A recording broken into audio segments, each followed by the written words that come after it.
Hi guys, welcome to Jed's educational video for Ultitude's Endzone plays. We're going to go through a couple of Endzone plays in the next two videos. As you can see from our little diagram over here, Ultitude has a few different set plays. We have plays for infield and plays for the endzone. The infield plays we'll get to in the next video. We're going to focus on the endzone plays for the time being. We have three different types of plays. We have the lion rhino, which is a handler cut. We have the ISO play, and we have a zipper, which is a special version of the vert stack. Right, so this is the ideal scenario where we set up our stack into the end zone. The middle player has the disc. What we're going to be doing here is trying to get the disc into the end zone, obviously. The first play that we're going to talk about is the lion and rhino. So as we said, that's a handler cut, which is coming from either the left or the right side handlers. So if the middle handler calls a lion, that means that he only wants to see the left-sided handler cutting. L for lion on the left, R for rhino from the right-hand side. So if this is called, the stack in the end zone holds still, they don't move until either the play fails or the handler signals for the next cut. So all we want to see is a single cut. So if the handler calls a lion, single handler cut up the line for a short little pass into the end zone. If he calls a rhino, same thing from the opposite side, coming across for a little handler pop into the middle.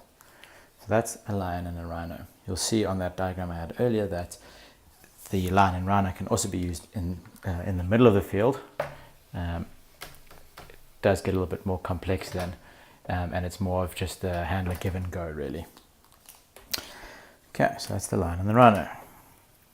Our next play, which is one that we use most commonly, is the ISO. So let's put our handler in the middle.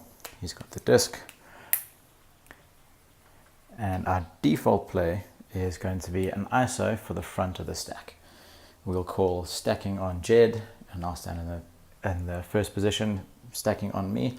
And usually that means that I'll be the first person that cuts. And what that means is that I'll be the only person that cuts in the first 2 seconds. So we're calling stacking on Jed. Jed sets the stack here, and you see it's actually towards the back of the end zone. These last two plays can actually even be outside of the back of the end zone. And what you're trying to do is open up the front of the end zone for movement of the first two cutters as well as the handlers.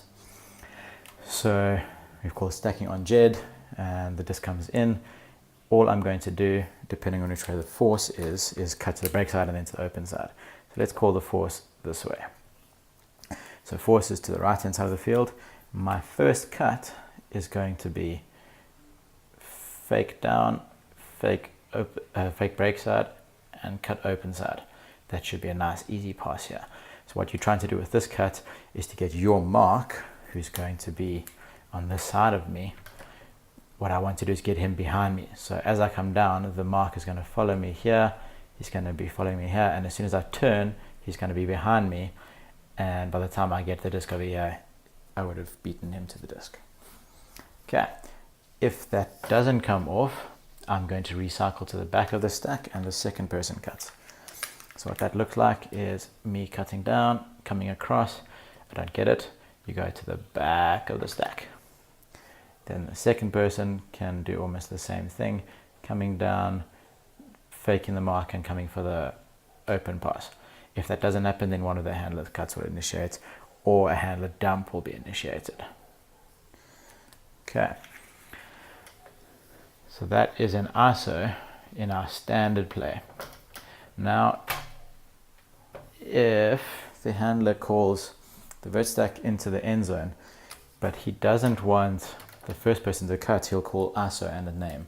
So he could say ISO Katie, who is maybe the second player. So that means that the second player would be the first cutter. So it doesn't always have to come from the front of the stack, but it should be communicated. So what that would look like is Katie would come out, probably fake down, fake to the break side, and come open side. Right, the easiest place for the handler to get the disc to score is this area over here. There's no point these cutters cutting down and cutting to the back because that's a very long lofty throw and there's lots of defenders in the way. So always when you're cutting in the end zone, always try to cut to the front of the end zone, to the front, to those front cones. Right, so that is an ISO from the front of the stack as well as ISO for a named player. What we can also talk about is what would happen if the disc were on the side of the field. What we would then want is our stack to change its set.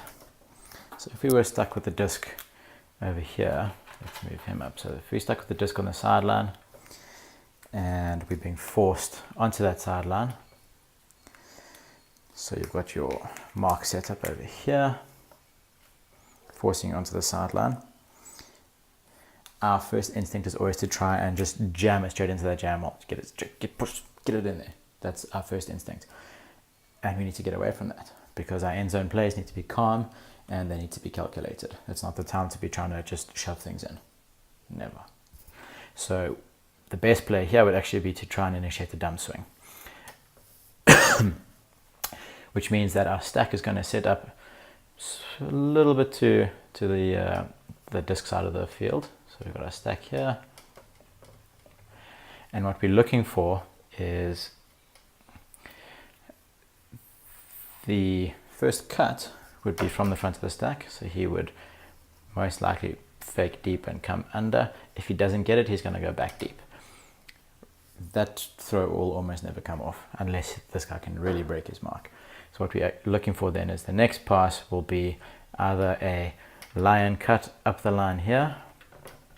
And if that doesn't happen, because we know that these two handlers are always tied together with a string, if your first handler gets his line cut, doesn't get it, goes out, the second handler comes with a string and comes for the dump pass over here. And that'll be the dump swing there.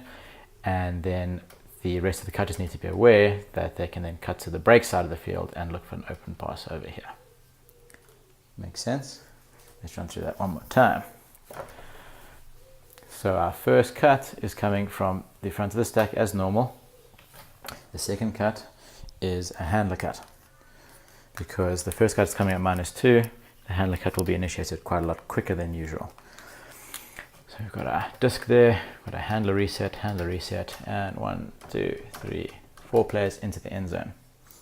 Right, so our first cut is our ISO man, comes under, he doesn't get the disc, he goes to the back and can also even go to the back of the stack. The second cut is our handler reset. Handler 1 is going to make a lion cut straight up the line, see if they can maybe get the disc up there. If not, it's fine, he will clear out. Third cut is our second handler reset here. He'll make a cut towards the handler and then actually drop back for a dump. So the disc will swing over here.